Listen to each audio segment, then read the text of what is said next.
सबसे पहले important article niger को लेके है। तो नाइजर एक फर्स्ट अफ्रीकन कंट्री बन गया है जिसने एक बीमारी को एलिमिनेट करा है जिसका नाम है ऑन्कोसेरसियासिस।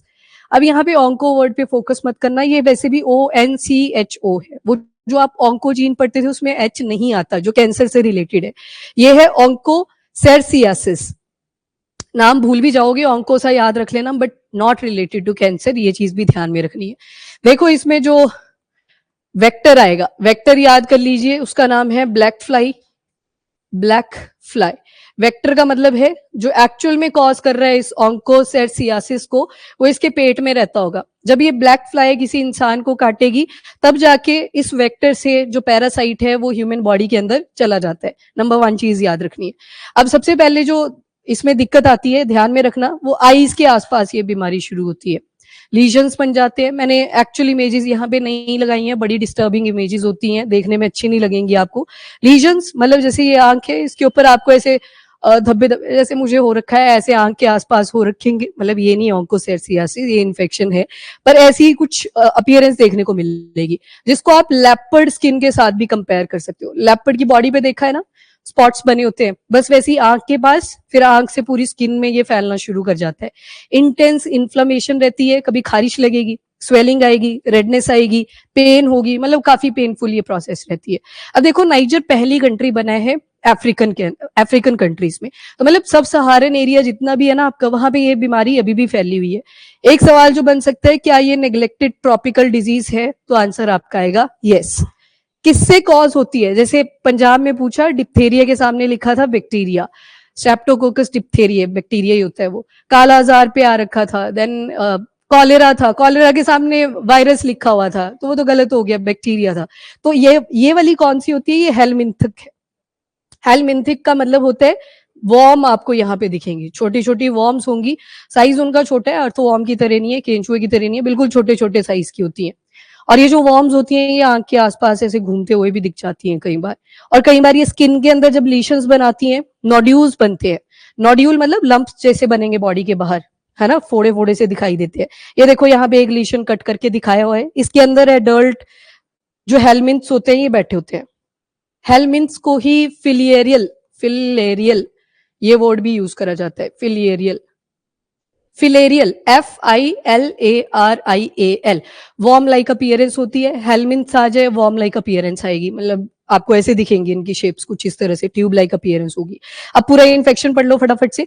सबसे पहले एक पैरासाइट आएगा। पैरासाइट कहाँ पे रहेगा? एक वेक्टर के अंदर रहेगा जिसका नाम है ब्लैक फ्लाई।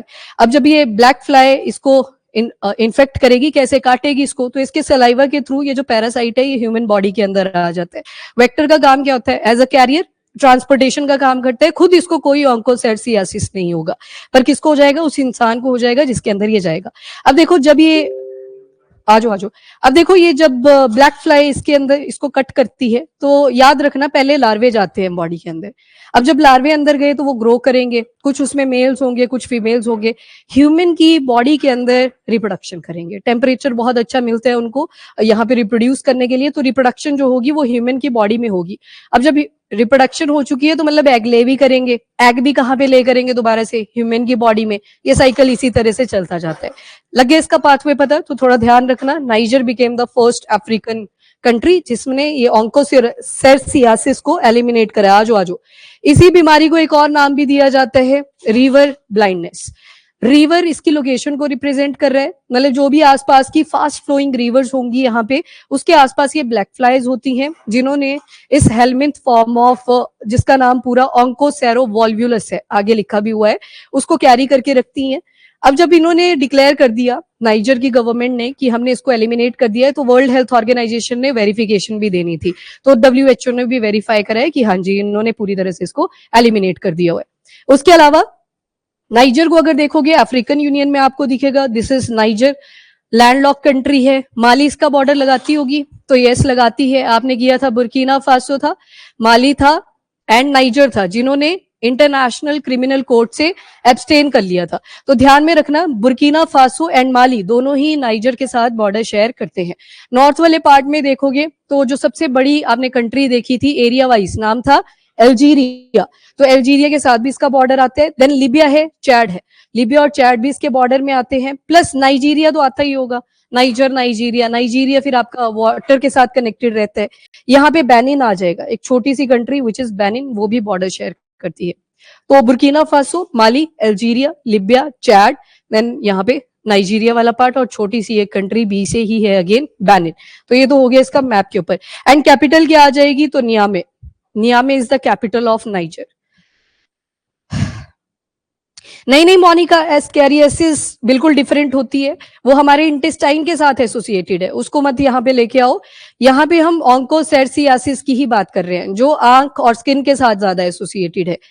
होगी वैसी अपीयरेंस, उसकी भी वॉर्म लाइक अपीयरेंस ही रहती है, जो एस्कैरिस के बारे में आप पढ़ते हो, यहाँ पे भी वॉर्म लाइक अपीयरेंस है। ये देख लो साइड में, ये हेलमिंथ्स हैं, फिलेरियल फॉर्म्स आपको मिलेंगी। रिवर ब्लाइंडनेस भी इसी को बोलते हैं, नेग्लेक्टेड ट्रॉपिकल डिजीज के अंदर इसको भी इंक्लूड करा है। ये सारी आपकी नेग्लेक्टेड ट्रॉपिकल डिजीज है, मतलब नेग्लेक्टेड ट्रॉपिकल डिजीज। जब आप अर्थ को देखते हो, बीच से जाता है इक्वेटर, ऊपर आता है ट्रॉपिक ऑफ कैंसर, यहाँ पे आ गया ट्रॉपिक ऑफ कैप्रिकॉन। इस एरिया में कुछ डिजीज ऐसी थी जो बड़ी प्रेवलेंट रहती थी, पर कहीं ना कहीं हमसे इग्नोर रही, अब उनके ऊपर फोकस करने को बोला, तभी नाम दिया गया है नेग्लेक्टेड ट्रॉपिकल डिजीज। ठीक है, तो ये वाली डिजीज है जो इस एरिया में आपको सबसे ज्यादा प्रोमिनेंट मिलती है। अब जैसे ऑन्कोसैरसियासिस है, अगर मैप के ऊपर आप देखोगे, यहाँ पे आपको अफ्रीकन यूनियन मिला, ये सब सहारन वाली पूरी जोन है जहां पे ऑन्कोसैरसियासिस फैला हुआ है। ऊपर की तरफ आपको एक कौन से वाली वाटर बॉडी मिली थी, यहाँ पे रेड सी। रेड सी के बाद आगे देखोगे, यहाँ पे एक छोटी सी कंट्री थी यमन, यमन में भी इसके केसेस आते हैं। उसके अलावा आप साउथ अमेरिका जाओगे तो यहाँ पे वेनेजुएला वाला पार्ट, यहाँ पे ब्राजील वाला पार्ट, यहाँ पे भी ऑन्कोसैरसियासिस के केसेस मिलते हैं। मतलब वो जो नेग्लेक्टेड ट्रॉपिकल डिजीज वाला फॉर्मूला है वो यहाँ पे एप्लीकेबल है, इसी रीजन के अंदर ये बीमारी आपको मिल रही है। उसके अलावा कौन सा एक्चुअल नाम है इस फिलेरियल वॉर्म का, तो ऑन्कोसैरका वॉल्व्युलस। भूल भी जाओगे चल जाएगा, बीमारी के नाम से ही था, इतना याद रखना बस। कहाँ पे मिलेंगे सबसे ज्यादा, तो ये जो ब्लैक फ्लाइज हैं ये ब्रीड करती हैं जहां पे रिवर बहुत फास्ट फ्लो कर रही होती है। रिवर अब कोई भी आ सकती है, कोई स्पेसिफिक रिवर का नाम नहीं दिया गया है, जहां जहां पे ये बीमारी फैलती है।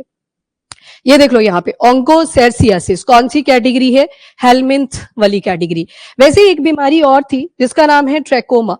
ये ट्रैकोमा थी जो आपने एक बार नेपाल के कॉन्टेक्स्ट में भी पढ़ी थी, याद करो, बड़े पहले आई थी, किसी दिन किसी ने पूछा भी था, नीतीश ने पूछा था मेरे ख्याल से, वो ट्रैकोमा थी। ये भी आंख के ही इन्फेक्शन के साथ रिलेटेड है।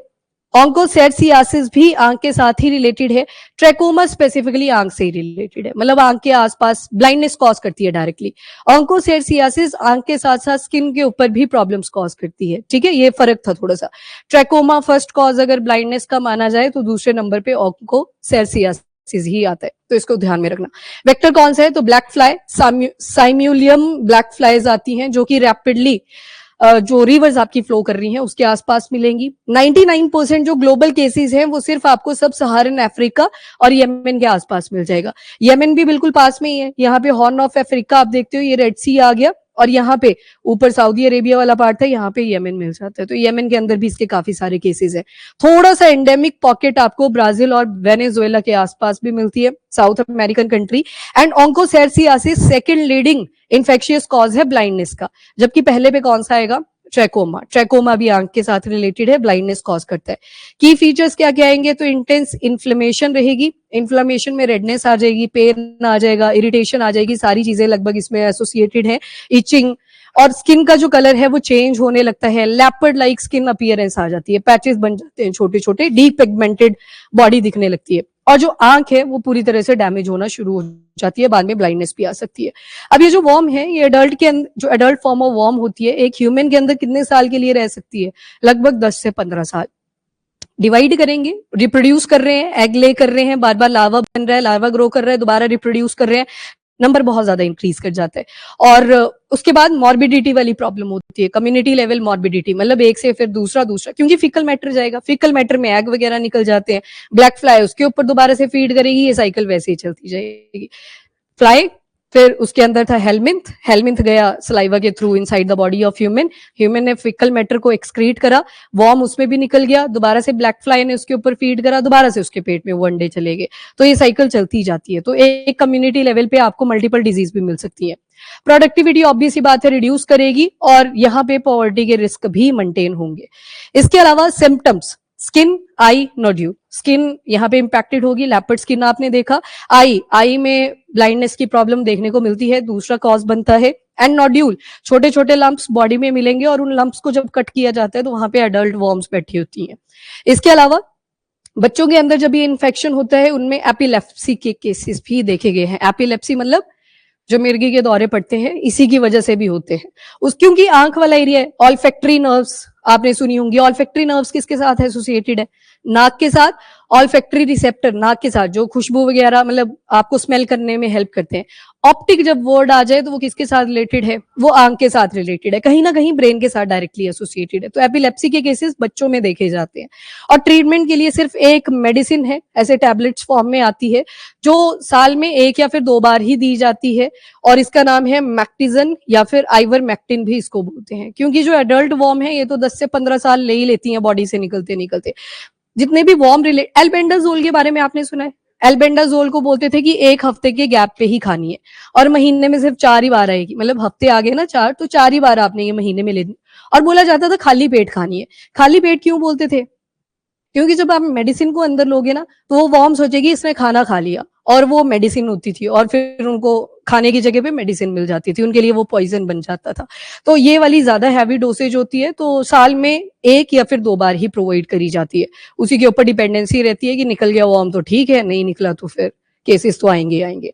तो ऑन्कोसैरसियासिस नाम था इसका। Niger become the first country. Niger के साथ नाइजीरिया भी ऑप्शन में जरूर दिखेगा, तो याद रखना नाइजर से रिलेटेड था, लैंडलॉक कंट्री है।